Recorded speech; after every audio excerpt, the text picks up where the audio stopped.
Do you guys no 2014 সালে নাইজেরিয়ার ইবাদন শহরে এক ভয়ঙ্কর ঘটনা ঘটে, যেটা পরে পরিচিত হয় ইবাদন ফরেস্ট অফ হরর নামে। স্থানীয়রা দুর্ঘটনাবশত একটা বনের ভেতর ঢুকে পড়ে এবং সেখানে যা দেখে তা একেবারেই দুঃস্বপ্নের মতো ছিল। মানুষদের শিকল দিয়ে বেঁধে রাখা, কেউ আত্মরা, কেউ বা মৃত। চারপাশে ছড়িয়ে ছিল মানুষের হাড়, খুলি আর রক্তের দাগ। পরে জানা যায় জায়গাটা আসলে ছিল একটি রিচুয়াল কিলিং ডেন।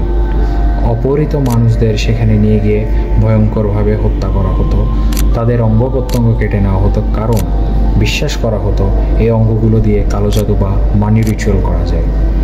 অনেক সাক্ষ্য বলছে ধনী হওয়া বা রাজনৈতিক ক্ষমতা পাওয়ার জন্য এই রিচুয়ালগুলো করা হতো।